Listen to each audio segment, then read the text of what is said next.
There's nothing much to say about this, but just listen.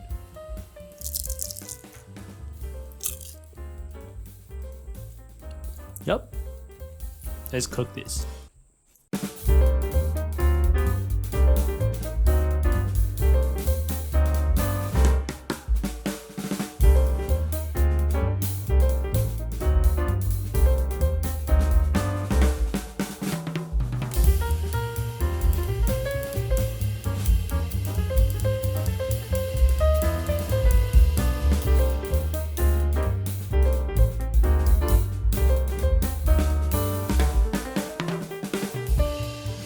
G'day guys, how's it going? Welcome back to Sam Kitchen. My name is Sam Lin. I am a home cook who's really passionate about sustainability, but more importantly, save money by making things at home, and hopefully I can be helping you guys save $1 here or there. So whenever going out to Asians or even just getting takeaway, side dish menu is always that most tempting items on there. So ranging from, curry puff, mimosa, spring roll, they are crispy, golden brown, and pockets of goodness that's just always forever popular. I have been craving some delicious spring roll, and I thought, why not just break it down and try to make it at home? So please join my journey of breaking down the step-by-step of making spring roll from scratch. I promise you won't be disappointed. So to keep our costs down, we're going to be making everything from scratch at home, from the wrappers to the fillings, and I'm going to break down every single item in terms of cost and share that with you so we can work out in the end whether or not it's worth it to buy those frozen spring rolls or order from restaurants. So trying to keep the intro short because my talking isn't really that interesting anyway. Before you get into the recipe, if you can gently tap the like button down there, that would really help out my channel. I really do appreciate you doing so. And with that said, let's get cooking. As always, we're starting off with the list of ingredients. Since we're making everything from scratch here, we'll be breaking it down into two parts: ingredients for the wrappers and fillings. For our wrappers, we're going to be using plain flour to keep things nice and cheap, followed by tap water, and then some neutral tasting oil. Some salt to strengthen the dough for some gluten structure. 4 ingredients, and that's all we need for the wrappers. For the spring roll fillings, we're going to be using some vermicelli as a base to hold in flavor and moisture, and then some seasonal vegetables. Zucchini is in season at the moment and is perfect for this recipe. Other suggestions are like cabbage, silver beet, or some sweet potatoes for something a little bit more filling. I got some carrots cut up sitting in the fridge, so I am going to add in some as well. Optionally, you can add in some mushroom to boost up the umami flavor. Shiitake works really well if you have some handy. The listed ingredients are interchangeable, so have fun mixing and matching to create your own combination. That is all we need. Nice and simple, everything is listed on the screen, so feel free to take a screenshot and save it for later. We'll put this aside and get started. First of all, we're going to hydrate our vermicelli. These take a good 15 to 20 minutes to soak up the water, so it is best to get it underway early while we prep the rest of the ingredients. I'm making 15 spring rolls here and portion out 70 grams of dry vermicelli. There's no trick here, but just to cover the vermicelli with tap water, we want to make sure all is submerged under the water, and once done, we want to set it aside and wait for at least 20 minutes.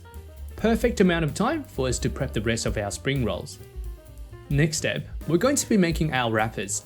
Doughs are like any other good things in life. They take time to come about, so we'll be gentle and patient with it. And of course, we're going to be civilized and use a scale. What is the opposite of that, you may ask? Cups or tablespoons? Sorry, something was just stuck in my throat. So here, I've worked out 100 grams of flour makes about 5 spring rolls. So I'm weighing out 300 grams for 15. For the spring roll dough, we want a 60% hydration dough, so 300 times by 0.6 equals to 180. Add in 10 grams of neutral tasting oil for elasticity, and 5 grams of salt to strengthen the dough. Once all of the ingredients are in, combine it all and form into a dough. 60% hydration dough is slightly on the soft side, but shouldn't be sticky, so using our hands should be just fine. Knead the dough until all is incorporated and there is no dry flour left behind. We're not aiming for a smooth dough right now. As long as all is combined, we'll let the dough sit for 20 minutes and redistribute the moisture over time. So we'll put the dough aside and get onto the fillings. I've got some zucchini and carrots handy, and we'll just julienne or grate them into smaller pieces to cook up. Zucchini contains a huge amount of moisture, so when cooked, you'll lose most of its volume. Add the vegetables into the bowl once grated. Now the filling is prepped, we'll turn back onto our wrappers and have a look at the dough. The dough now has been resting for about 20 minutes and should be a lot easier to work with the more evenly distributed moisture content. Take the dough out of the bowl and we'll knead it until it's smooth. It should take about 5 minutes to get to a good consistency. 60% dough is nice and soft to work with, but also easy to handle with minimum stickiness. Once the dough is as smooth as a baby's backside, we'll let it sit for another 10 minutes for the gluten to relax. Just use a mixing bowl to cover our dough, and there is absolutely no need to use cling wrap or anything, as that's just unnecessary wastage. 10 minutes is up. We're going to split out our dough into 15 portions and then roll them out into spring roll wrappers. My dough weighs about 480 grams, so divide that by 15, that gives us just over 30 grams per wrapper. To portion out our dough, put your favorite finger right through the dough. Mine is my right index finger if you're wondering. Stretch it out evenly and we'll break it and turn it into a long and even dough. I then portion it into 3 and then into 5 small dough balls with each weighing just over 30 grams. Next, we flour our bench surface and then start rolling the dough balls out. We're going to be rolling them out in 2 stages. Now the first stage, we are aiming for palm size or just slightly bigger than that. Flour both sides of the dough to make sure that they don't stick to the rolling pin. The goal is to roll them into roughly the same size, and I'll show you why in just a second. Carry on and roll out the rest of the dough. Once all is done, we'll grab one dough as a base and then apply a thin layer of neutral oil on top. Spread it out with our fingers, and then we want to stack another piece of dough on top. Repeat the process until we have a stack of 5. We wanted to make sure that they're all about the same size, as next we're going to do the stage 2 rollout. The even sizing of the dough will ensure the evenness in thickness. The oil in between the layers will help us separate out the wrappers after they are cooked. I find 20 centimeters in diameter is a good size to aim for. Once the doughs are rolled out, head over to the stove. Get a wide pan on low heat. Once the pan is up to temperature, we'll lay the wrapper dough in the pan. Cook it for about 2 minutes and then flip it over for another 2 minutes. Make sure to keep the heat low and slow, as we are only wanting to cook the dough, not browning or toasting it. Once our wrappers are cooked, let it cool down for a hot minute and then we'll separate out the layers with our hands. This process takes a little bit of patience and finesse so that we don't break the wrappers. Gently pull the wrappers apart and we can see how beautifully thin the wrappers are. Honestly, this is the first time making it and I was super impressed. While the pan is still hot, we want to cook down our veggie fillings. Drizzle some neutral tasting oil into the pan and we'll add in our zucchini and carrot. Season with a pinch of salt and some soy sauce for the color. As our veggies are starting to sweat, we want to add in the vermicelli. I grabbed a pair of scissors to shorten the noodles and then straight into the pan. As the vermicelli cooks, it'll soak up all of the veggie juice and lock in the natural sweetness. Cook the fillings until it reaches a consistency as what you can see on the screen. We definitely want the fillings to be slightly on the drier side. Now both of our wrappers and fillings are ready to go. It's assembly time. Grab a piece of our wrappers and we want approximately 1 tablespoon of filling per spring roll. Roll it up like how you'll be rolling up a burrito. We want a fair bit of wrappers around the fillings to give that classic crunchy texture when fried. To seal up the spring roll, I apply some thick flour water on the inside and wrap it up. And that is 1 spring roll done. Rinse and repeat the process to roll out all 15 of them. Final step of the process is to fry these little sticks up. Deep fry, air fry, shallow fry, all works, so it just comes down to your personal preferences. For convenience, I opted for the shallow fry method. I filled the pan with frying oil to about halfway on medium heat. I threw in 1 spring roll just to test out the temperature and it turned out to be pretty good. The filling is all cooked through, so the purpose of frying is really just to crisp up the skin.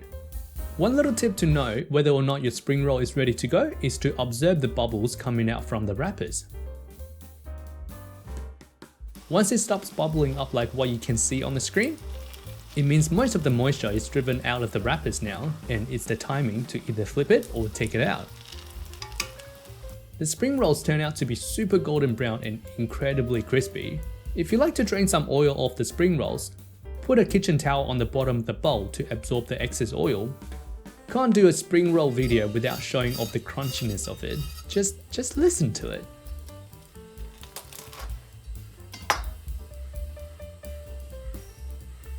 The cost breakdown is as below. 300 grams of plain flour at $1 a kilo equals to 30 cents. 10 grams of neutral tasting oil plus the oil to fry at $3.50 a kilo equals to about $1.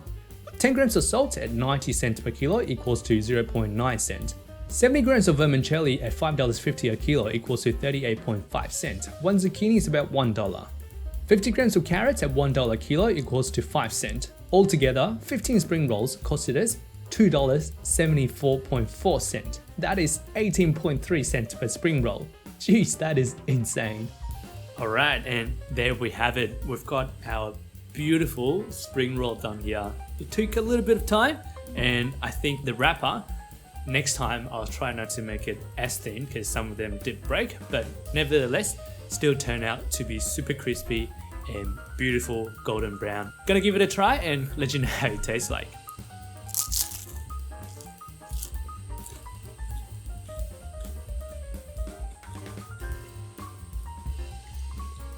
Super crispy. It's been sitting there. My camera actually ran out of juice and it's been sitting on the bench for like a good half an hour. Still super crispy and delicious.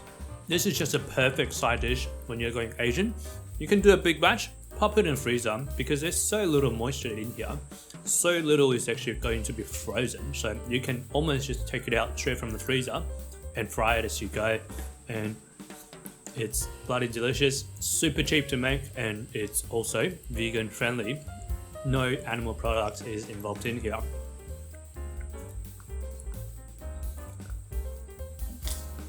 Someone really needs to stop me here. I made way too many and I can just keep going.